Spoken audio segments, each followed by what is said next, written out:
북미 정상회담 총괄 책임을 맡고 있는 김영철 북한 노동당 부위원장이 우리 시각으로 오늘 오후 미국으로 출발합니다. 김영철은 이번 주 뉴욕에서 폼페이오 미 국무장관과 고위급 회담을 하고 북미 정상회담 사전 조율 작업을 진행할 예정입니다. 지방선거가 2주 앞으로 다가온 가운데 내일부터 공식 선거운동이 시작됩니다. 각 당 후보들의 정책 경쟁과 자질 공방도 치열해지고 있습니다.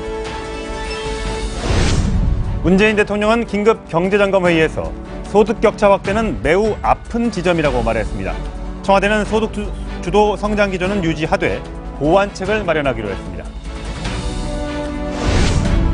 직원들을 상습 폭행한 혐의를 받는 한진그룹 조양욱 회장에 보인 이명희 1호재단 이사장이 이틀 만에 경찰의 비공개로 재소환됐습니다. 경찰에 이르면 이번 주 안에 특수폭행 등의 혐의로 이 씨에 대한 구속영장을 신청할 방침인 것으로 알려졌습니다. 네, 이 북미 정상회담을 앞두고 싱가포르와 또 판문점, 뉴욕, 워싱턴 등등이 아주 바쁘게 돌아가고 있습니다. 김영철 북한 노동당 부위원장이 폼페이오 미 국무장관과 만나 비핵화 담판을 지을 예정입니다. 네, 그럼 취재기자 연결해서 자세한 내용을 좀 알아보겠습니다. 조아라 기자. 네, 국제부입니다. 네, 김영철 북한 노동당 부위원장 오늘 뉴욕으로 출발한다고요? 네, 그렇습니다. 오늘 오후 1시쯤 김영철 노동당 부위원장은 베이징에서 뉴욕행 비행기에 탑승할 예정인데요. 미국 시간으로 30일 오후 2시쯤인데 우리 시간으로는 내일 새벽 3시쯤이 될 것으로 보입니다. 미 폼페이오 장관도 김영철 부위원장이 도착하는 바로 그 시간에 트럼프 대통령과 면담을 가진 뒤에 1박 2일 일정으로 뉴욕으로 향할 예정인데요. 이 북미 회담을 막후에서 지휘해온 두 수장이 만나서 판문점 실무회담을 통해서 간격을 좁힌 비핵화와 체제 안전 보장을 놓고 사실상 합의문을 도출할 것이라는 관측이 나오고 있습니다. 네, 트럼프 대통령이 워싱턴에 있잖아요. 그런데 네. 왜 워싱턴이 아닌 뉴욕에서 만나는 겁니까? 네, 일단 미 국무부는 이에 대한 설명에 대해서 말을 하는 것을 좀 꺼렸는데요. 한번 직접 들어보시죠. Engaging him in New York, and that's all I have for you on that. That we're going to be in New York, and we look forward to those meetings. 네, 미국으로서는 정치적 상징성이 큰 워싱턴 DC보다는 일단 뉴욕이 부담이 덜했을 것이라는 관측이 나옵니다. 또 김영철 부위원장은 미국의 독자 대북 제재 대상이어서 뉴욕 이외의 지역으로 이동하려면 별도 허가를 다시 받아야 하는데요. 북한 입장에서도 뉴욕에 있는 유엔 북한 대표부가 그동안 북미 간 소통 채널을 맡아온 만큼 뉴욕에서 일단 회담을 하되 순조롭게 진행될 경우 김영철의 백악관 예방 가능성도 조심스럽게 제기되고 있습니다. 지금까지 국제부에서 전해드렸습니다. 네, 북미 회담 소식 우정엽 세종연구소 연구위원과 함께 나눠보겠습니다. 네, 어서 오세요. 안녕하세요. 네, 안녕하세요. 네, 김영철 노동당 부위원장이 베이징 공항에서 모습을 드러냈는데 글쎄요, 항공 스케줄을 계속 변경하더라고요. 처음에는 워싱턴으로 간다고 했다가 뉴욕으로 간다고 하고 또 뉴욕으로 가는 시간도 어제 저녁에서 갑자기 오늘 오후로 왜 이렇게 스케줄을 번복하면서 미국으로 가는 건지 좀 궁금하거든요. 지금 여러 가지 네. 설이 나오고 있기 때문에 나중에 확인이 되어야 알 수 있겠지만은 크게 두 가지 설명이 있을 수 있습니다. 하나는 중국에 도착을 해서 중국의 관리들과 면담이 자꾸 시간이 바뀌거나 지연되면서 비행기 시간도 늦었다는 설명이 있고요. 네. 또 하나는 지금 김영철 부위원장은 미국이 일시적으로라도 제재 유예를 해줘야지만 미국을 입국을 할 수가 있었습니다. 예전에 그 평창 동계올림픽 때도 이제 우리 비행기가 이제 북한을 방문하려고 했을 때 그 제재 유예를 받는 것 때문에 그 비행기 떠나기 몇 시간 전에야 그랬었죠. 이제 그 제재 유예를 받고 떠날 수 있었는데요. 아무리 이제 미국 정부가 허가를 해준다고 하더라도 기본적으로 절차라는 게 있기 때문에 그 절차가 조금 시간이 걸리면서 이제 비행 시간이 늦어졌을 가능성도 있습니다. 왜냐하면 비자도 나와야 되고 하는 시간이 있기 때문에 아주 단순한 그런 행정적인 절차 때문에 늦어졌을 가능성도 배제할 수는 없을 것 같습니다. 사실 6월 12일까지라고 하면 이제 2주도 채 남지 않은 시간이지 않습니까? 네. 북미 정상회담, 그러니까 아까 첫 번째 가능성에 대해서. 그러니까 북한 그 김영철 부위원장이 중국의 관리들과 만나서 뭔가 얘기를 했다면 비핵화 방법이나 이 등등에 대해서 논의를 했다면 혹시라도 김정은 국무위원장이 세 번째 방중 그것이 이제 북미 정상회담 전일 수도 있고 후일 수도 있지만 전에 혹시 먼저 중국에 들렀다가 김정은 위원장이 시진핑 주석과 정상회담을 한 뒤에 싱가포르로 날아갈 가능성 이것도 있습니까? 뭐 그 가능성도 여전히 배제할 수는 없습니다. 근데 아마도 6월 12일이 최종적으로 확정이 되고 오늘 이제 김영철 부위원장과 이제 폼페이오 국무장관이 미국에서 만나게 된다면 아마 대부분의 의제는 이미 확약이 양국 간에 네. 확정이 된 상태일 거기 때문에 예. 네. 중국을 만난다고 해서 그 의제 부분에 변경이 생길 가능성은 매우 낮다고 보여집니다. 다만 이제 북한으로서는 비핵화가 이루어지고 이런 과정에서 중국의 도움이 필요할 수밖에 없기 때문에 예. 그러한 부분에 대한 이야기를 하는 것은 충분히 가능하다고 생각이 됩니다. 지금 시간과 뭐 장소 변경 부분을 뭐 또 설명드리고 뭐 중국의 그런 이야기까지 해봤는데 지금 다시 한번 그 그래프를 보시면 시간도 계속 이제 바뀌었지만 장소가 눈에 띄게 처음에 워싱턴이었다가 뉴욕으로 가거든요. 근데 그냥 딱 얼핏 생각하기에 워싱턴에 당연히 백악관도 있고 당연히 트럼프 대통령도 있기 때문에 당연히 미국의 수도인 워싱턴 DC로 갈 것이다라고 예상을 했었는데 그 예상과 다르게 또 당초부터 뉴욕을 가려던 것도 아니고 워싱턴 DC에서 뉴욕을 로 이렇게 행선지를 변경했거든요. 네. 이 부분은 그러면 어떤 부분이 좀 작용했을 거라고 보시는 거예요? 글쎄 처음에 네. 이제 미국에서는 김영철 부위원장이 워싱턴으로 온다는 공식 발표는 없었습니다. 예. 트럼프 대통령이 이제 뉴욕으로 올 것이라는 이야기는 했었고요.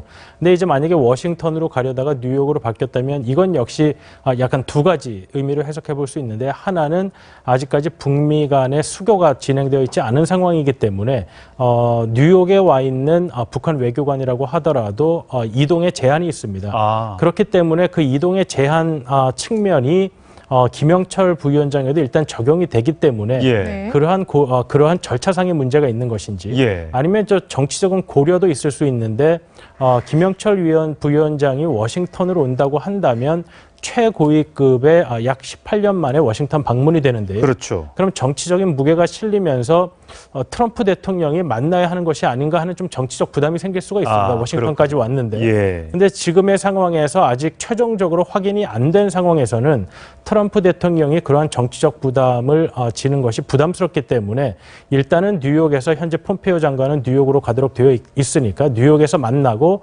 혹시 일이 잘 될 것 같으면 거기서 다시 워싱턴을 방문해서 트럼프 대통령을 만나는 일정은 뭐 여전히 살아있는 가능성이라고 볼 수 있습니다. 그렇군요. 이런 것까지 참 면밀히 또 짜야 되는 게 참 외교에 참 어려운 점인 것 같은데요. 김영철 부위원장이 사실 이번 올해부터 그 평창 동계올림픽을 방문하고 등등의 과정에서 이제 역할을 해왔습니다만 과거에는 사실 우리에게는 천안함 폭침의 주역이고 또 연평도 포격 도발의 또 원흉으로 바라봤던 적이 있었습니다. 왜냐하면 본인이 이렇게 강경 발언을 했기 때문입니다. 한번 들어보시죠. 우리 세계 정밀 핵 타격 수단으로 맞받아치게 될 것입니다.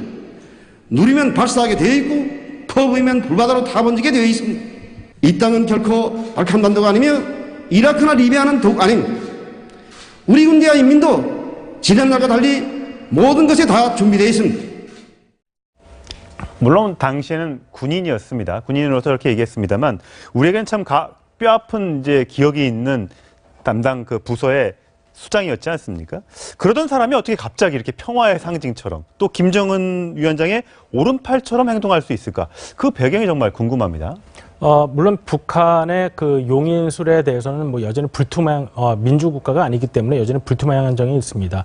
근데 지금 이제 저런 발언을 할 때는 이제 김영철 현 부위원장이 정찰총국장으로서 이런 대남, 이런 도발 사업 등을 최종적으로 책임지는 위치에 있었기 예. 때문에 천안함 폭침이라든지 연평도 포격에 대한 최종적인 책임이 당시 김영철 정찰총국장에게 있다. 이런 결론을 우리는 예. 내릴 수가 있었던 것이죠. 근데 이제 지금은 이제 통일전선 부장으로서 또 이제 어떻게 말하면 우리나라의 통일부와 국정원을 좀 기능을 예. 합쳐놓은 듯한 그 위치를 맡고 있기 때문에 이제는 군인복을 벗고 이제 민간인으로서 이 역할을 하고 있는데 물론 우리로서는 지나간 그런 사안들 때문에 굉장히 거부감이 있고 뭐 그런 상황이지만 네. 일단은 이 비핵화 과정을 진행을 하는 상황에서는 그러한 부분을 우리가 조금 덮고 지나가는 지금 그러한 상황으로 보입니다. 근데 어쨌든 뭐 다른 뭐 예를 들어서 가장 뭐 김여정도 있고요. 다른 사람도 많은데 왜 하필 최종 의제를 조율하는 과정에 김영철을 보냈을까 하는 저는 궁금증도 있거든요. 그거는 어떤 이유 때문이라고 보세요? 글쎄요, 그 김정은 위원장이 이제 집권을 한 이후에 이제 여러 사람이 이제 2인자로 이제 네. 부각이 되고 가장 최근에는 이제 최룡해가 이제 그랬었죠. 가장 실권이 있는 2인자로 집권에 가까운 집권자에 가까운 위치를 하고 있었는데 지난 평창 올림픽 계기로 해서 북한과 이제 네. 한국과 이야기를 하면서는 김영철 부위원장의 위치가 굉장히 돋보이는 상황이 됐습니다. 그것이 이제 어떤 역할 분담이 있었는지 모르지만 지금 현재 상황에서 이 비핵화 문제를 다루는 과정에 있어서 한국과 그리고 미국과의 관계를 다루는 데 있어서는 김영철 부위원장이 김정은 위원장의 가장 큰 신임을 받고 있는 것이 아닌가 이렇게 생각해 볼 수 뭐 있겠습니다. 2차 판문점 회담에서도 남북 정상회담에서도 옆에 바로 배석했던 것이 김영철 네. 부위원장이니만큼 그만큼 김정은 위원장의 현재로서는 복심으로 볼 수 있을 것 같습니다. 자, 이번 방미가 그러니까 김영철 부위원장의 방미는 18년 만입니다. 그러니까 최고위급 방미는 이제 18년 만인데 당시에 이제 조명록 그 위원장은 이제 김정일 위원장의 특사 자격으로 북한에 갔었는데 당시에는 워싱턴에 갔었고요. 이번에 이제 김영철은 뉴욕으로 가게 되는 거잖아요. 그때 당시에 있었던 합의와 오늘 이제 내일 이제 우리 시간으로 내일 되겠는데 내일에 이제 도착을 김영철 부위원장이 하게 되면 어떤 합의를 할 것으로 그때 합의와 내일의 합의 어떻게 좀 차이가 나고 비슷한 점은 또 어떤 게 있을까요? 일단은 18년 전에 조명록 차수가 워싱턴을 방문했을 때는 아마 특사 자격으로 방문을 했습니다. 이번에 김영철 부위원장은 특사 자격이란 말은 아직 공식적으로 나와 있지 않습니다. 물론, 혹시 김정은의 친서를 가지고 간다면 특사 자격이 되는 건가요? 뭐 친서를 가지고 있다고 해서 뭐 꼭 특사라고 하기는 어렵지만은 아직까지 그러한 건 이야기가 없는 상황이고 예. 저번에 그 김여정이 한국을 왔을 때도 사실 특사 자격인지 아닌지를 몰랐다가 그렇죠. 처음에 몰랐죠. 그랬다가 예. 이제 친서를 전달하면서 특사 자격으로 전달한다 이런 상황이 되었었습니다. 예. 그렇기 때문에 그 부분은 아직 조금 불분명한 상태이고요. 그리고 이제 당시 조명록 차수가 클린턴 대통령을 만나고 했을 때는 김정일 위원장과 클린턴 대통령 간의 정상회담에 대한 이야기를 했었습니다. 그래서 예. 어느 정도 합의까지는 됐었는데 당시 이제 클린턴 대통령이 집권 말기였고 부시 대통령이 당선되고 하면서 선거 바로 한 달 전인가 그랬었죠. 네. 예. 그랬기 때문에 올브라이트 당시 미국 국무장관이 평양을 방문하긴 했습니다마는 정상회담은 열리지 않았고 예. 또 그 당시는 아직 북한이 핵실험을 하기 이전 단계였기 때문에 이런 비핵화라는 주제 자체가 크게 부각되진 않은 상황이었습니다. 하지만 이번에는 그 어느 때보다 이제 비핵화라는 의제에 대해서 양국이 접근해가는 과정이 있기 때문에 보다 더 구체적인 내용에 관해서 이야기를 할 가능성이 높습니다. 그렇군요. 김영철 부위원장이 어쨌든 오늘 오후 1시에 뉴욕으로 출발한다고 하니까요. 뭐 내일이나 모레쯤 좀 어떤 결과가 나올 수 있을지 좀 알 수 있을 것 같습니다. 그때 다시 한번 자세하게 전해드리도록 하고요. 근데 사실 아슬아슬한 게 사실 미국은 비핵화와 함께 생화학 무기 폐기를 요구하고 있잖아요. 그런데 오늘자 노동신문을 보면 북한이 그런 미국 요구를 좀 에둘러 비판하고 있거든요. 6.25 전쟁 기간에 미국이 세균과 화학 무기를 사용해서 인민들을 학살하는 천추의 용납 못할 범죄 만행을 저질렀다. 이런 거 보면 아직까지 둘의 의견차가 있는 것 같기도 하고 아니면 이게 협상 전략인가 싶기도 하고요. 아직까지 북한은 내부적으로 북한의 이 대량 살상 무기를 폐기하겠다는 것을 공식화하지 않고 있는 상황입니다. 아마도 그 과정은 6월 12일에 아마 성공적으로 정상회담이 이루어진 다음에 과연 어떠한 논리로서 비핵화 그리고 대량 살상 무기의 폐기 과정을 내부적으로 설득할 것인가 하는 문제가 남아있는 상황인데요. 그렇기 때문에 아마도 6월 12일이 되기 전까지는 뭐 회담을 안 할 정도까지는 아니겠지만 북한이 그동안 해오던 이러한 정치적인 목적의 언행들은 아마 계속해서 지속될 것이라고 보여집니다. 예, 이것뿐만 아니라 북한은 계속해서 을지훈련, 그러니까 한미연합 군사훈련의 을지프리덤 훈련도 중단해야 된다라고 얘기를 하고 있고요. 또 탈북 여종업원들 강제 납치됐으니까 반드시 송환해야 된다 이렇게 주장을 하고 있습니다. 혹시 이런 기조가 또 나중에 혹시 북한이 이 부분에 대한 어떤 이유를 근거로 해서 남북 정상회담이나 어떤 북미 관계 이런 부분에서 또 잘못됐을 때 그 책임을 우리한테 돌리려는 그런 것은 아닌가. 왜냐하면 거의 매일같이 노동신문에 이런 글들이 물론 일면은 아닙니다만 실리고 있거든요. 그러니까 그런 부분이 이제 지난 5월 15일 이후 북한이 갑자기 이제 사실 맥스 선더 훈련이 예정돼 있다는 걸 알고도 남북 고위급 회담을 하도록 합의를 했었는데 갑자기 이제 맥스 선더 훈련을 빌미로 해서 남북 고위급 회담을 취소한 사례도 있습니다. 근데 이제 그러던 것이 다시금 트럼프 대통령이 좀 강하게 나오니까 이제 그러한 이슈들은 사실 그냥 흐지부지 그냥 지나간 상황이 됐습니다. 그렇기 때문에 이런 문제들도 북한은 뭐 여전히 이런 문제를 제기하겠지만 이 부분이 북미 협상이라든지 아니면 그 이후의 협상까지를 감안을 해서 하는 것보다는 아직까지 북한은 이런 관성을 이어갈 수밖에 없는 상황이다라고 보는 것이 지금의 이러한 북한의 입장을 이해하는 데는 맞지 않을까 이렇게 생각을 해볼 수 있습니다. 예. 네, 지금 싱가포르에서는 이제 북한의 김창선 국무위원회 부장과 그리고 미국의 조혜긴 백악관 부비서실장이 이제 의전에 관해서 이제 협상을 하고 있습니다. 아무래도 이제 싱가포르에서 협상을 할 때 트럼프 대통령과 김정은 위원장이 어떤 모습을 연출하냐도 양국의 어떤 약간 기싸움이 될 것 같기도 하고요. 그래서 의전 문제가 중요할 것 같은데. 예, 지금 저 화면에 나오고 있는 게 김창선 부장의 오늘 오전 본인의 이제 숙소를 빠져나가는 것을 저희가 채널A 카메라가 포착을 해서 지금 영상으로 벤츠를 타고 나가는 모습을 보여드렸는데 나간 다음에 어디서 누구를 만나는지는 저희가 취재가 안 돼서 그것까지는 모르겠습니다만 어딘가에서 이제 미국의 이제 의전 담당과 만나서 남북 정상회담 관련된 얘기를 하지 않겠습니까? 근데 사실 뭐 김정은 국무위원장이 2번이나 베이징과 다롄, 중국을 갔었습니다만 그 외의 지역은 지금 처음 나가는 거잖아요. 싱가포르에 하더라도 이거 어떻게 다닐 것이며 그 중국에서 받았던 뭐 사이카의 호의나 뭐 차는 또 어떻게 실어갈 것이며 이런 것들은 어떻게 진행될 거로 보세요? 사실 미국은 이런 정상회담의 경험이 굉장히 많고 또 해외에서 이런 다자 정상 외교에 참석한 경험도 많기 때문에 이 부분에서 지금 참석하고 있는 사람들은 굉장히 정말로 실무적인 일을 처리하는 사람들입니다.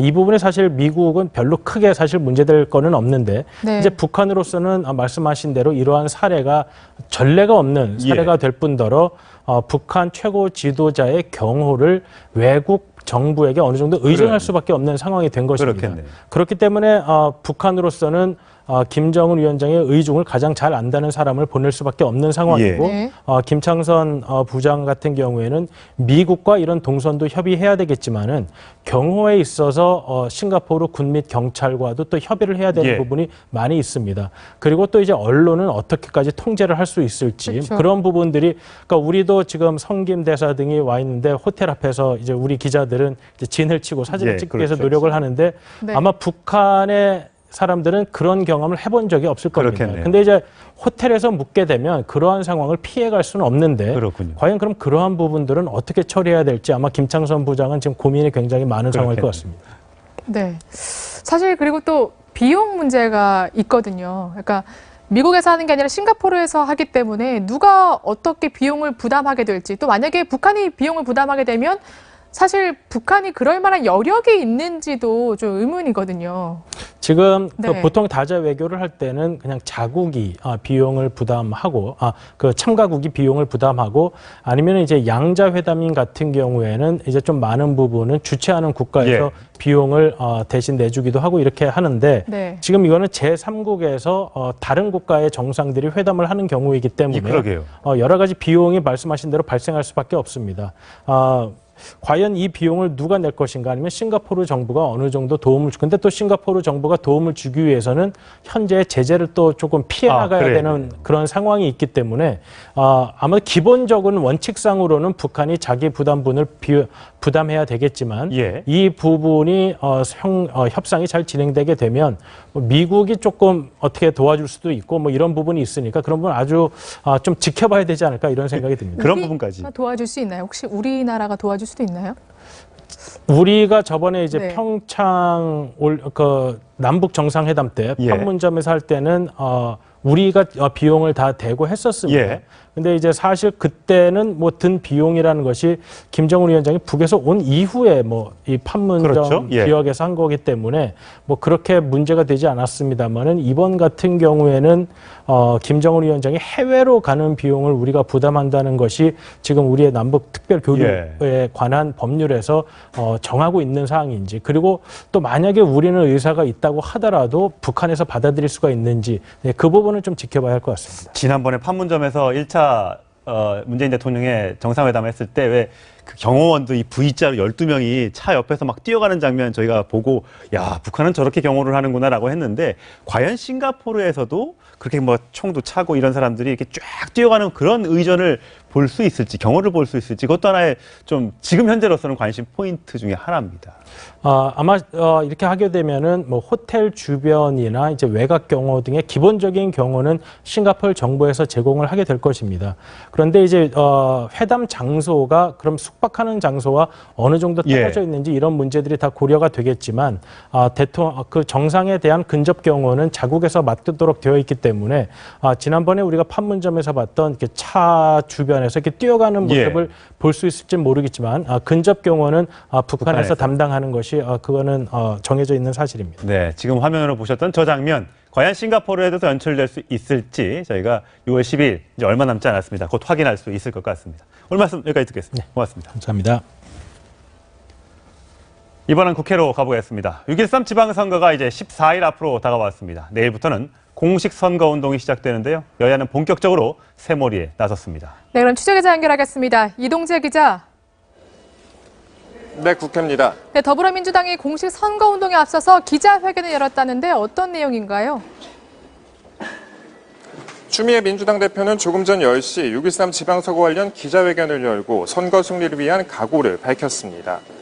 민주당은 평화 모드를 강조해 표심몰이에 적극 나서고 있는데요. 추 대표는 한반도 평화의 안정적 뒷받침을 위해 압승이 필요하다며 문재인 정부의 든든한 우군을 만들어달라고 강조했습니다. 민주당은 이어 평화철도 111 유세단 출정식을 갖고 있습니다. 인지도가 높은 현역 의원들을 전국 유세에 내세운다는 계획이군요. 자유한국당은 충청 표심 공략에 나섰다고요? 예, 한국당은 충남 천안에서 현장 선거 대책위 회의를 열고 충청 표심 잡기에 나섰습니다. 민주당 소속이던 안희정 전 충남지사가 미투 폭로로 물러난 만큼 충남을 당선 가능 지역으로 보고 공략하는 겁니다. 한국당은 문재인 정부가 남북 문제로 지방선거를 덮을 수 없다며 소득 양극화 등 경제 파탄을 심판해야 한다고 주장합니다. 홍준표 한국당 대표는 오후 경북 김천과 상주를 찾아 주요 당직자 간담회를 여는 등 텃밭인 TK 지역 표심 단속에도 나섭니다. 바른미래당 박주선, 유승민 공동대표는 각각 호남과 TK를 찾아 지원 유세를 벌이고, 민주평화당 역시 지지 기반인 호남에서 선거 대책위 회의를 열고 새 확장에 나섰습니다. 지금까지 국회에서 전해드렸습니다. 자, 내일부터 후보들은 선거 차량, 그 유세 차량을 타고 거리를 누비게 됩니다. 본격적인 유세 경쟁에 돌입하게 됩니다. 네, 후보들의 발 혹은 입이 되어줄 그 유세차 제작 현장에 김철웅 기자가 다녀왔습니다. 지방선거에 투입될 유세차 400대를 제작하고 있는 한 공장입니다. 반짝 특수를 놓치지 않기 위해 자전거를 이용해 이동 시간을 줄이고 축구장 절반만한 부지에서 작업을 하다 보니 지시는 마이크로 합니다. 이제 2일 남았습니다. 미호도 다시 한번, 선거판에 다시 한번 없으니까 조금 더 최선을 다해서. 본격적인 작업은 LED 화면을 부착한 철제 구조물을 화물차 위에 올리면서 시작됩니다. 거의 한 일주일 동안 지금 밤 안 자고 지금 계속 일하고 있는데, 제가 여기서 한 번에 잘못해버리면 이게 모두 이제 공 끄는 거죠. 구조물을 고정시키고 페인트 칠을 한 뒤 후보 사진을 붙이면 마무리됩니다. 밤샘 작업까지 더해 유세차 한 대를 제작하는 데만 꼬박 일주일이 걸립니다. 완성된 선거 유세차입니다. 오르내리기 쉽게 발디딤판이 있고 이렇게 후보가 유권자들을 향해 연설할 수 있는 단상이 있습니다. 밖에서 보이지 않는 안쪽에는 전기 발전기와 스피커 등이 내장되어 있습니다. 유세차는 공식 선거운동 기간인 13일 동안만 쓸 수 있습니다. 대당 1,500에서 2,000만 원대인 가격을 감안하면 하루 사용료만 100만 원을 훌쩍 넘습니다. 유세차엔 각 당의 홍보 전략도 숨어 있습니다. 당 지지율이 높은 민주당 후보들은 당 로고를 최대한 강조하지만 한국당 후보들은 반대입니다. 문재인 대통령과 친분을 과시하는 것도 민주당 후보들에겐 인기입니다. 이름으로 삼행시를 짓는 등 신선함으로 승부하기도 합니다. 유세차는 아침 7시부터 밤 9시까지 사용할 수 있지만 음량을 제한하는 근거는 없습니다. 소음으로 표 대신 민원만 불러올 수 있어 일부 후보들은 아예 유세차 없는 선거 전략을 선택하기도 합니다. 채널A 뉴스 김초롱입니다. 자, 2주 앞으로 다가온 6.13 지방선거, 곳곳에서 후보자들 간의 격론이 벌어지고 있습니다. 송찬호 정치부 팀장 나왔습니다. 어서 오세요. 네, 안녕하세요. 자, 어제 저녁에 경기도지사 TV토론회가 있었습니다. 그 장면 먼저 보고 오시겠습니다. 연예인 스캔들 문제 있죠? 그거 사실 관계 없습니까? 모르십니까? 관계 없습니다. 제가 우연히 봤습니다만은 그 여배우한테 보낸 메일을 보면 제가 본 건 아닙니다만 옆에서 보니 이재명 아니라고 페이스북에 쓰라고 했어요. 이런 내용이 있습니다. 아시죠? 여배우 누구신지 아시죠? 모릅니까? 만난 적 없습니까? 그런 사람 있지요. 옛날에 만난 일 있습니다. 옛날에 네. 만났습니까? 얼마나 만났습니까? 마저 말씀하세요. 얼마나 만났습니까? 답변하셔야 되는 거 아닙니까? 여기가 청문회장 아닙니다. 김용환 그 바른미래당 전 의원이죠. 네. 지금 이제 경기도지사 후보 네. 아주 세게 몰아붙이던데 저게 무슨 내용입니까? 네, 이제 우선 주로 이제 자유한국당 남경필 후보랑 더불어민주당 이재명 후보와의 이제 그 진흙탕 싸움이 좀 있었는데 네. 어제 이제 토론회 같은 경우는 바른미래당의 김영환 후보가 세게 이제 공격을 했는데 방금 본 내용은 과거에 이제 지금 연예인 스캔들이라고 얘기가 나오는데 과거에 이제 그 배우 김부선 씨 있지 않습니까? 예. 네, 김부선 씨가 SNS에 이제 이재명 후보 관련한 글을 좀 올린 적이 있어요. 예. 좀 이게 어떤 좀 친밀한 관계가 있었다든지 과거 이제 변호사 시절에 양육권 이런 문제를 좀 이렇게 상의한 적이 있다 이런 걸 얘기했는데 그 과정에서 조금 이제 이재명 후보와 좀 삐걱하는 그런 그 SNS 글이 오갔었거든요. 근데 이게 결과적으로는 그런 이제 루머를 계속 이렇게 확산한 이제 그 네티즌이 결국 좀 구속되고 이런 경우도 있었는데 사실이 아니라는 거군요. 예, 그래서 오늘 이재명 후보 같은 경우도 이게 결국 사실이 아니다. 루머를 유포한 악플러는 징역 1년 법정 구속에 처해진 바 있다. 이렇게 공식적으로 캠프에서 밝히기도 했는데 이제 그게 선거를 앞두고 다시 지금 불거지고 있는 건데요. 그러니까 지금 만난 적이 있다. 그 뒤로는 이제 이재명 후보가 구체적인 얘기는 안 했습니다. 과거 이제 변호사로서 만난 적이 있는 걸 수도 있는 거고 이제 그 야당 다른 당 입장에서는 그런 다른 의미로 좀 공격을 하고 싶은 거고 지금 그렇게 좀 이제 싸움이 벌어지고 있다고 봅니다. 항상 그렇긴 하지만 이 선거가 막판 가면 꼭 네거티브 공방이 벌어지고 정책은 딱싹 자취를 감추게 되잖아요. 그럴 수밖에 없는 게 아무래도 지금 이재명 후보가 그 여론조사에서 좀 앞서고 있는 결과가 나와서 그런 걸까요? 네, 그렇죠. 사실 지금 경기도가 모든 17곳의 지금 시도지사 선거 가운데 가장 좀 네거티브 선거가 치열하다고 할 수 있습니다. 사실 이게 그 남경필 후보가 이제 이재명 후보의 욕설 논란. 형수 욕설 논란. 형수 욕설 논란. 그거를 처음에 끄집어냈죠. 그리고 자유한국당 이제 홈페이지에 공개하기도 했는데 지금 보시다시피 그 여론조사 결과를 보면 이재명 후보가 52.6%로 이제 남경필 후보와 김영환 후보를 합친 것보다 좀 높게 나오고 있거든요. 합쳐도 2배네요. 네, 그렇기 때문에 이제 판을 엎으려면 아무래도 이제 좀 좋은 건 아니지만 유권자들이 좀 솔깃하는 이런 좀 네거티브나 상대에 대한 비방 이런 게 좀 부각이 되는 지금 그런 경향을 보이고 있습니다. 지금 여러 가지 해경공 김 씨부터 여러 가지 의혹들이 계속해서 제기됐습니다만 현재 저 여론조사 아까 보니까 5월 중순이었던 것 같은데 조사 시기가요. 그렇다면 크게 영향을 받지 않고 있다고 봐야 되는 겁니까? 유권자의 표심에. 네, 아직까지는 크게 반응을 보이지는 않고 있습니다. 이것 때문에 지지율이 이렇게 5월 27일이라네요. 그러면 얼마 안 됐습니다. 네, 얼마 전이기 때문에 더더욱이 이게 그러면 자유한국당이 형수 욕설 녹음 파일을 공개한 뒤인데도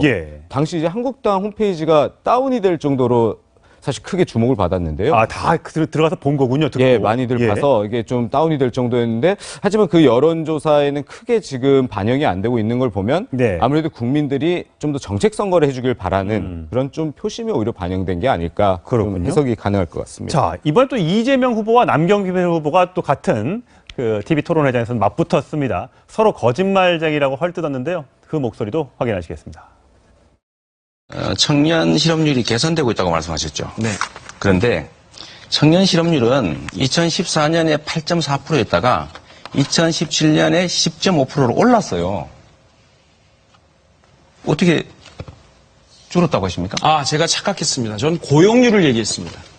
실업률도 중요하지만 고용률이 중요합니다. 착각으로 일단 거짓말 하시군요. 앞으로 거짓말이라고 하시면 안 돼요. 저는 거짓말은 이재명 후보께 어울리는 단어입니다. 네, 뭐 보니까 저렇게 공방이 거짓말 오가니까 정의당 후보가 좀 그런 거 좀 그만하고 정책 선거 합시다라고 조언을 했을 정도니까요. 네네. 네, 저거는 단순히 말실수로 봐야 되는 겁니까? 그렇죠. 아무래도 좀 말실수로 보는 게 맞고, 근데 지금 뭐 네거티브 선거가 되면 감정이 서로 이제 감정 싸움으로 치달을 수밖에 없으니까 좀 어떻게 보면 좀 말꼬리를 잡는 듯한 그런 공방이기도 한데요.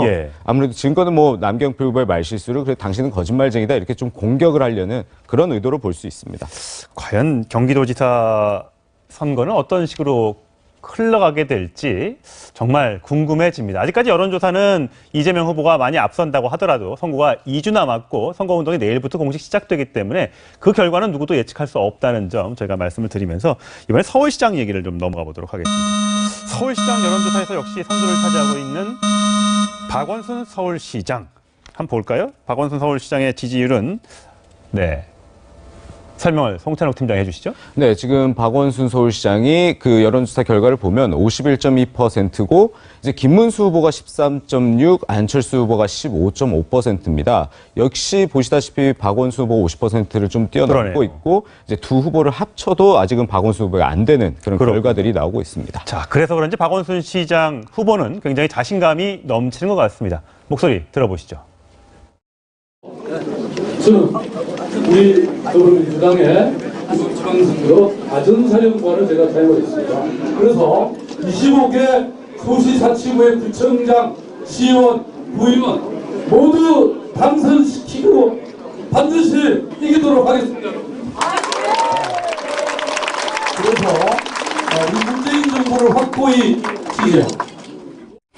사실 4년 전에 저 서울시장 선거 봤었지만 그때는 혼자서 막 배낭 메고 다녔었잖아요.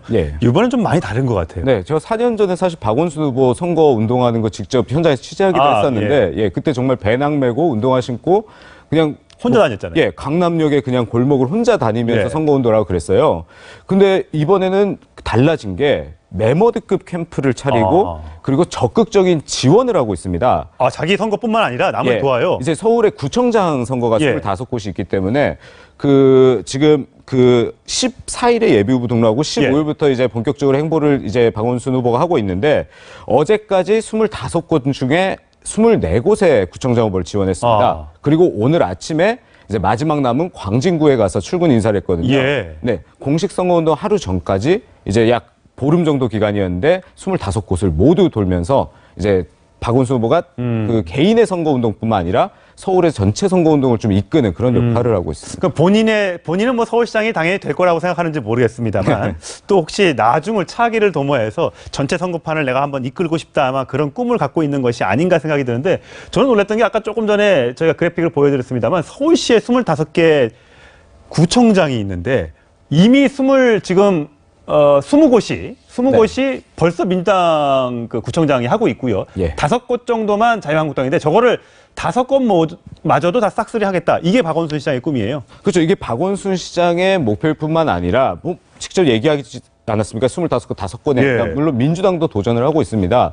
이제 흔히 이제 자유한국당의 강세 지역이라고 하는 강남 3구의 중구랑 중랑구를 지금 한국당이 지지를 하고 있는데 이 지역에 이제 서울시의 부시장 출신들을 민주당이 공천을 했습니다. 상당히 경쟁력 있는 후보를 내서 여기를 탈환하겠다. 그리고 이제 지난 총선 때 생각을 해보시면 강남과 송파에서 민주당이 후보 이제 당선을 시켰거든요. 전현희 의원 등등. 이게 뭐 항상 한국당의 아성이다 이렇게 불렸는데 그만큼 이번엔 강남 3구도 도전할 만하다. 그러네요. 그래서 사실 강남구 외에 송파구와 서초구는 전략 공천을 민주당이 했습니다. 후보를. 그만큼 이번에는 정말 한번 석권을 해보겠다 이런 좀 목표를 갖고 있는 거고 반면에 한국당은 물론 제가 강남 3구조차 쉽지 않다 이렇게 좀 어떻게 보면 엄살이죠. 원래 선거 전에는 좀 엄살을 하는 건데, 근데 실제로 이제 총선 결과를 봤을 때 쉽지 않았다는 게 드러났고, 지난 대선 때도 강남권이 결코 한국당 우세 지역이 아니었거든요. 그렇기 때문에 한국당 상당히 긴장을 하면서도 그래도 서울구청장 최소 지금 현상 유지는 해야 되지 않냐 이렇게 목표를 잡고 있습니다. 자, 야권 후보들은 정말 급할 수밖에 없습니다. 그래서 단일화 얘기가 나오고 했습니다만 현재 돌아가는 모양새는 쉽지 않아 보입니다. 두 사람의 후보 목소리 들어보시죠. 지나치게 자기 시민운동 출신들을 너무 중용하고 서울시청 6층 마피아라고 공무원들이 다 이야기하죠. 잘못된 부분의 대표적인 것이 소위 6층 외인 부대입니다. 전문성이 없는 그 사람들에게 휘둘려서 일들을 하지 못합니다. 도대체 서울시청 6층에 뭐가 있길래 저렇게 둘 다 공격을 하는 거죠? 6층에 시장실이 있습니다. 이제 사실 뭐 시장과 가장 가까운 위치에 이제 시민단체 출신들의 고위 이제 정무직 공무원들이 있다는 건데요. 이들이 시정을 지금 좌우하고 있다는 게 야당의 후보들의 의혹 제기이자 비판 포인트입니다.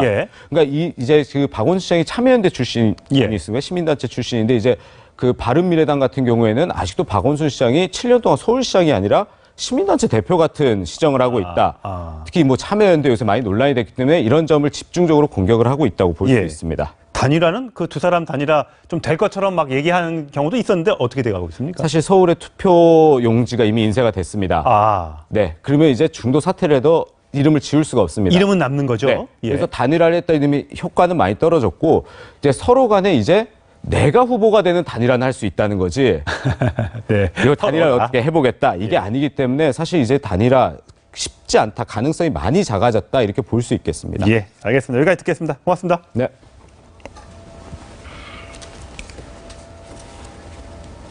직원 폭행 혐의 등을 받고 있는 한진그룹 조양호 회장의 부인 이명희 이루재단 이사장이 그제 이어서 오늘도 경찰에 소환돼 현재 조사를 받고 있습니다. 현장 나가 있는 취재기자 연결하겠습니다. 전혜정 기자. 네, 서울지방경찰청에 나와 있습니다. 자, 이명희 이사장에 대한 2차 소환 조사. 저희는 몰랐는데 몇 시부터 시작된 겁니까? 네, 이명희 이사장은 약 3시간 전인 오늘 오전 8시 20분쯤 이곳 서울경찰청에 출석했습니다. 원래 10시부터 2차 조사가 예정돼 있었는데 예정보다 일찍 도착한 겁니다. 이 이사장은 그제 1차 소환 조사를 받았는데요. 경찰 조사에선 시간이 오래 지나 기억이 나지 않는다며 자신에 대한 혐의 대부분을 부인한 것으로 알려졌습니다. 2014년 계열사 호텔 증축공사장에서 직원에게 폭언을 하고 몸을 밀친 혐의에 대해서는 정당한 업무 행위였다는 취지로 주장한 것으로 전해졌습니다. 오늘 2차 소환 조사에서 경찰은 피해자들의 주장과 진술이 엇갈리는 부분을 중점적으로 캐물을 것으로 보입니다. 네, 경찰이 이게 짧은 시간에 2번이나 부른 걸 보면 뭔가 신병 처리를 결정한 것 아닌가 이렇게 생각이 드는데 어떻게 될 것 같습니까? 네, 경찰은 현재 피해자들과 참고인 조사도 진행하고 있는데요. 이들과 이 이사장의 진술을 종합해 이번 주 안에 구속영장 신청 여부를 결정할 방침입니다. 일부 피해자들은 이 이사장이 가위나 화분 등을 던졌다고 진술한 것으로 전해졌는데요. 경찰은 이 이사장에게 특수폭행과 상습폭행 혐의를 적용하는 방안을 검토하고 있습니다. 이들 혐의는 피해자와 합의를 해도 처벌이 가능합니다. 이 이사장에 대한 추가 조사는 오늘 저녁 때까지 이어질 전망입니다. 지금까지 서울지방경찰청에서 전해드렸습니다. 13살 손자가 의식을 잃고 쓰러진 할아버지를 이 심폐소생술로 살려냈습니다. 바로 전날 학교에서 배운 대로 아주 침착하게 해냈는데요. 역시 조기 교육이 아주 중요해 보입니다. 작은 영웅을 김태형 기자가 만나봤습니다. 병실에서 마주 앉은 할아버지와 손자. 두 사람은 일주일 전 아찔했던 일만 생각하면 아직도 눈물이 쏟아집니다. 할아버지 깼다 승물 된 줄 알았어. 될 줄 알았어. 지난 22일 오전 충남 태안. 할아버지는 밭에 농약을 주고 온 뒤 집 마당에서 갑자기 쓰러졌습니다. 숨을 쉬지 않고 의식을 잃은 할아버지에게 손자인 13살 권준원 군이 심폐소생술을 실시합니다. 계속된 심폐소생술 덕분에 할아버지는 조금씩 숨을 쉬었고 119 구급대원이 도착해 응급처치가 이루어졌습니다. 기억이 딱 떠오르는 거예요. 보건 시간에 배운 심폐소생술이. 할아버지 가슴엔 손주의 심폐소생술로 시퍼런 멍자국이 생겼습니다. 할아버지는 이 멍이 자랑스럽습니다. 약간 자랑스럽고 약간 조금만 어른스러워. 권 군은 할아버지를 살리기 바로 전날 학교에서 심폐소생술을 배웠습니다. 5, 6학년 학생들이 1년에 2시간씩 수업을 받습니다. 일상에서 바로 적용할 수 있도록 실습 중심으로 교육을 진행하고 있습니다. 손자의 침착한 대처로 의식을 되찾은 할아버지는 이번 주 퇴원할 예정입니다. 의사가 꾸민 권 군은 많은 사람을 살리고 싶다고 말합니다. 심폐소생술 많이 하고 사람들도 많이 살리고 싶어요. 채널A 뉴스 김태형입니다.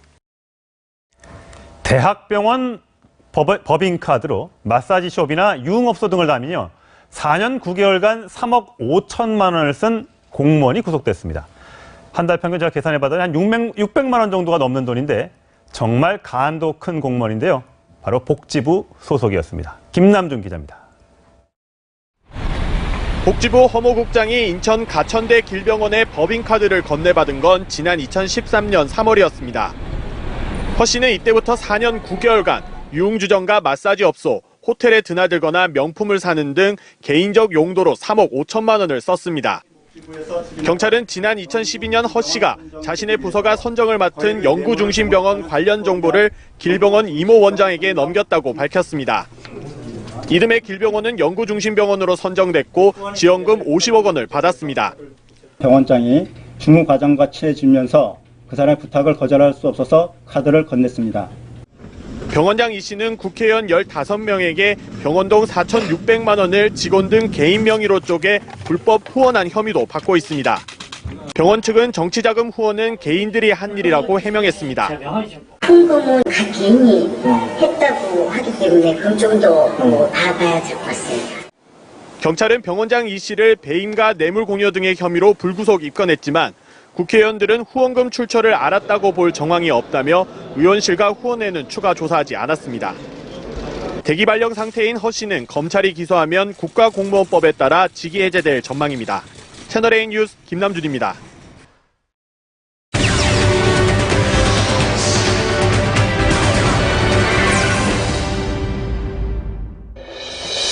오늘의 333 뉴스 착한 뉴스로 시작하겠습니다. 고속도로를 달리던 1톤 트럭이 중앙분리대를 계속 치고 갑니다. 갑자기 차선을 벗어나 갓길로 달리기도 하죠.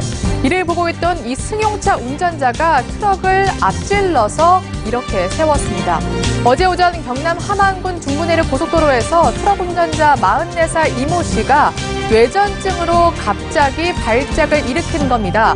다행히 뒤따르던 이 운전자의 살신 성인으로 또 한 번 고속도로의 기적을 만들었습니다. 보수논객 변희재 씨가 오늘 새벽 구속됐습니다. 최순실 씨 태블릿 PC 보도가 조작됐다고 주장한 혐의입니다. 국가수 결론은 다수의 사용자가 있었을 가능성이 높다. 한마디로 최순실의 것이라고 입증된 바가 전혀 없는 것입니다. 네, 변 씨는 이렇게 구속 전까지 자신의 주장을 굽히지 않았지만 법원은 범죄 혐의가 소명되고 증거인멸의 우려가 있다고 판단했습니다. 곧 피사철인데 주의하셔야겠습니다. 최근 한 달간 남해안과 동해안에서 백상아리가 이렇게 잇따라 발견된 건데요.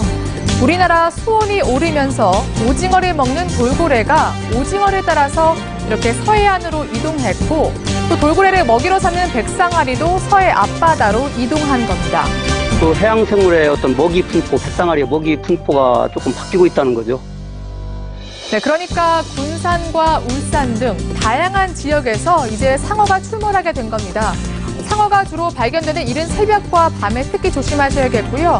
노란색 같은 밝은 색을 주로 공격한다는 연구도 있습니다. 다음은 인물 뉴스입니다. 지난 2016년 탈북한 태영호 전 영국 주재 북한 대사관 공사 탈북 후 처음으로 남한에서 혈육을 찾았습니다. 최근 발간된 책을 본 오촌 친척이 연락을 해온 건데요. 가족 사진 한 장 없던 태전공사, 아버지 사진을 보고 감격의 눈물을 흘렸습니다. 진경준 전 검사장에게 공짜 주식을 준 혐의로 재판을 받았다가 무죄가 확정된 김정주 NXC 대표가 1,000억 원짜리 반성문을 냈습니다. 재산 1,000억 원을 사회에 환원하기로 한 건데 경영권도 대물림하지 않겠다는 겁니다.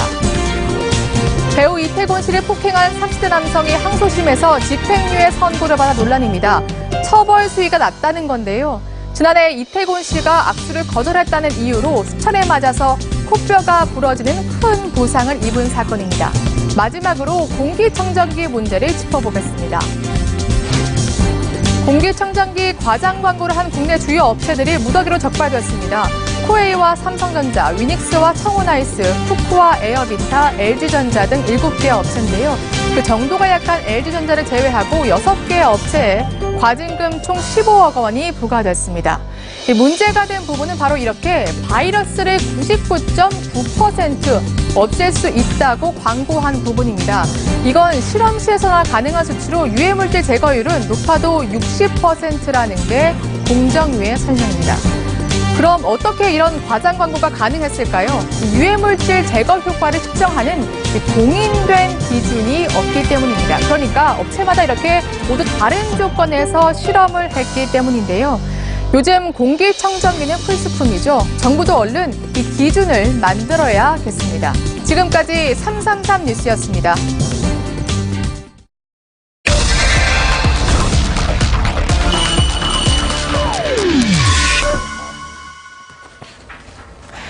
요즘 정말 물가가 무섭습니다. 분명 대통령은 국민의 호주머니를 두둑하게 만들면 소비가 늘어서 잘 살게 될 것이라고 했는데 글쎄요, 아직 살림살이는 나아지지 않은 것 같습니다. 이 산업부 김진 기자와 함께 그 해답을 찾아보겠습니다. 어서 오세요. 네, 안녕하세요. 네, 문재인 정부의 소득 주도 성장 생각만큼 좀 효과를 못 내서 청와대도 정부도 굉장히 당혹해하고 있죠. 맞습니다. 올해 초 문재인 대통령이 신년사에서 소득 주도 성장을 강조한 발언과 그리고 어제 열렸던 긴급회의에서 발언한 내용을 비교해보면 짐작이 가능합니다. 직접 들어보시죠.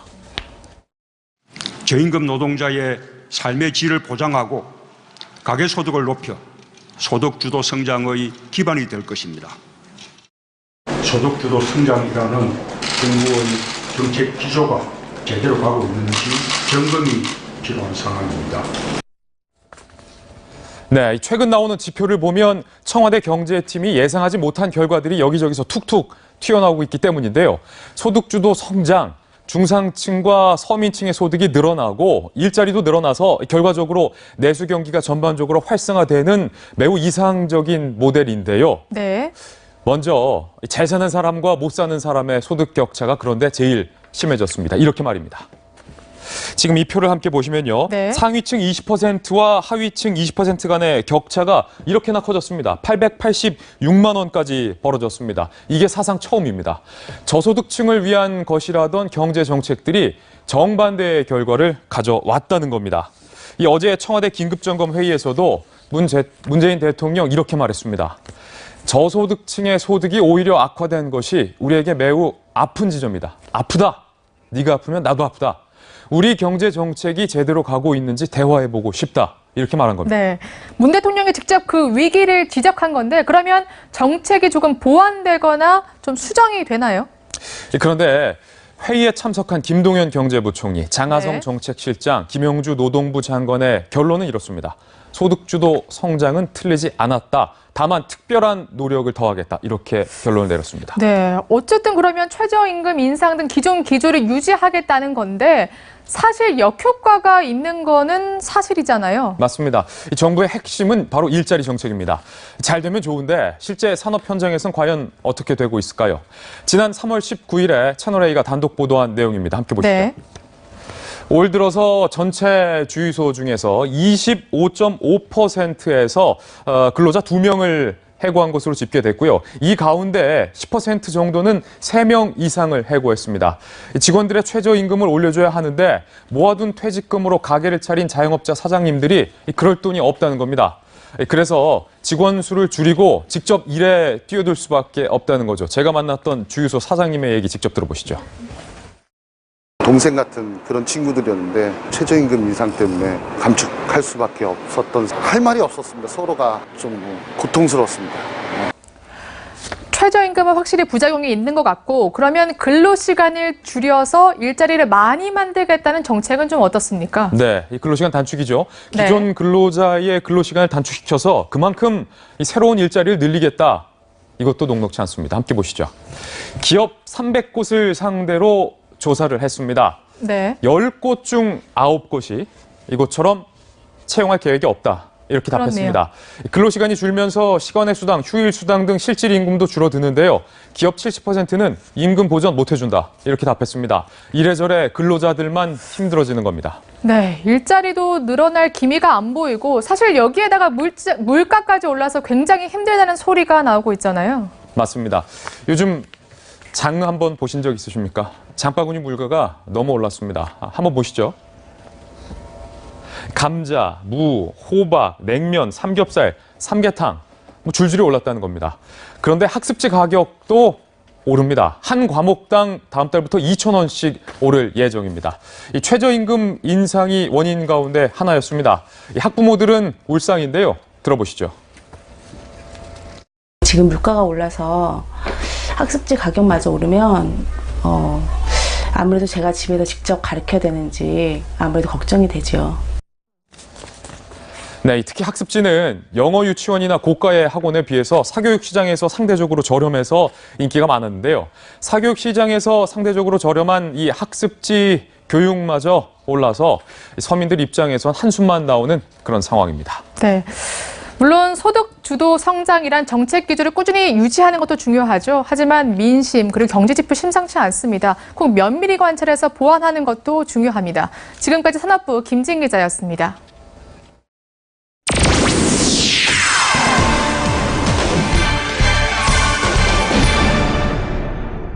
네, 하나, 둘. 시한부 삶을 살던 변두리 마을 사진사의 가슴 아픈 사랑 이야기를 담은 이 영화. 심은하 씨의 풋풋한 얼굴이 참 반갑습니다. 예전엔 동네마다 이런 사진관이 한 두세 개쯤은 있었던 것 같습니다. 유리 너머 액자 속에는 가족사진, 증명사진, 졸업사진까지 우리네 이웃의 모습이 가득했죠. 소중하게 찍은 24장 또는 36장 저 필름을 들고 사진관을 찾아가서 현상되기만을 기다렸던 그 추억도 떠오릅니다. 하지만 고성능 카메라의 버금가는 휴대전화에 밀려서 사진관은 이제 흑백 사진 속의 추억이 돼버린 것 같습니다. 사진 촬영 금지! 휴전선 근처도 군 시설물도 아닌 카페나 음식점에 이런 편말이 나붙었습니다. 과거엔 주로 해외 고급 식당에 이런 곳이 많았는데 국내에도 도입되는 추세입니다. 이유는요, 간단합니다. 손님들이 이 사진을 찍느라 제때 먹지도 않고요. 이 플래시 빛을 막 터뜨려서 이 주변 사람들 밥 먹는데 피해도 줍니다. 또 음식 예쁘게 찍는다고 의자에 올라갔다 내려갔다 남의 정신을 쏙 빼놓기도 한다죠. 누군가에게 보여주고 싶은 마음. 나 이런 곳에도 와봤다. 너 이런 비싼 음식 못 먹어봤지? SNS에 자랑하고 싶은 마음도 이해는 합니다만 과유불급이라는 말 괜히 있는 건 아닐 겁니다. 물론 반론도 있습니다. 영국의 스타 셰프 고든 램지는 고객들이 음식 사진을 찍는 건 셰프에게 오히려 큰 칭찬이다. 무료 홍보해 주는 게 감사해야 될 일 아니냐 이러면서 고객들의 사진 찍을 자유를 강조하기도 합니다. 본 아트, 생후 14일이 안 된 신생아 사진 촬영을 뜻하는데요. 최근 아이를 출산한 신세대 엄마들에게 아주 유행이라고 합니다. 잠깐 스쳐가는 신생아 때 모습을 사진으로 남기고 싶어서라고 하는데요. 3, 7일도 지나지 않은 신생아 아이들에게 이 수십 장의 플래시를 터뜨리는 게 과연 괜찮을까? 이런 걱정도 되지만 엄마들 사이에선 아주 분위기가 빗발친다고 합니다. 신생아 때 시작된 사진 촬영이요. 50일, 100일, 200일, 1년 이럴 때마다 반복이 되고요. 다 합치면 비용도 수백만 원에 달한다고 하니까 이쯤 되면 우리나라 사진공화국이라고 불러도 지나치지 않아 보입니다.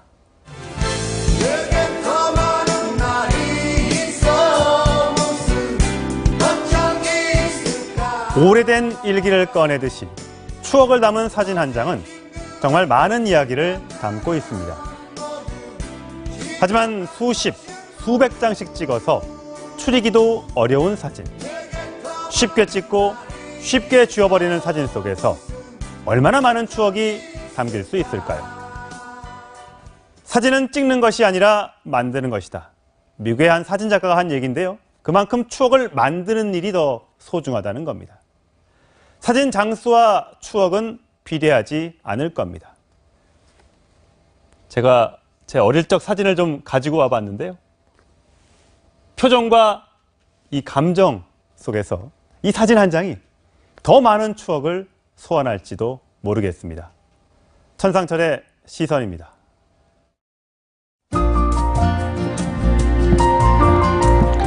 봄과 여름이 공존하는 날씨 속에서 종잡을 수 없는 날씨가 계속 이어지고 있습니다. 워낙 기류가 불안정한 탓에 어제 저녁부터 중부지방에는 갑작스러운 비가 오기도 했는데요. 오늘도 접이시고사는 필히 챙기셔야 됩니다. 오후에는 남부지방을 중심으로 5에서 20mm의 소나기가 지나는데요. 곳에 따라서는 돌풍과 벼락도 동반되겠고 또 우박까지 떨어질 수도 있겠습니다. 오늘도 초여름 더위입니다. 낮 기온은 서울이 25도까지 오르겠고 대구가 28도, 대전 27도까지 오르고요. 습도도 높아서 굉장히 꿉꿉하게 느껴지실 겁니다. 날이 더워지다 보니까 음식물을 상온에 두면 상하기가 쉽습니다. 이맘때 식중독 발생 위험도 높으니까요. 음식은 반드시 냉장 보관해 주시기 바랍니다. 미세먼지 농도는 부산과 울산에서 종일 나쁨 수준을 보이겠고요. 그 밖의 지역에서는 보통 수준을 유지하겠습니다. 하지만 오늘 오후에는 중국발 스모그가 유입되면서 일부 남서부 지역에 대기질에 영향을 줄 수가 있겠습니다. 당분간 별다른 비 소식은 없겠고요. 맑은 날씨가 계속되겠습니다. 갈수록 한낮에는 기온이 오름세 보이면서 더 더워질 텐데요. 일교차 큰 시기에 면역력 관리 잘하시기 바랍니다. 뉴스의 라이브 날씨였습니다. 이상으로 수요일 뉴스의 라이브 마치겠습니다. 저희는 내일 오전도 10시 50분에 찾아뵙겠습니다. 시청해주셔서 고맙습니다.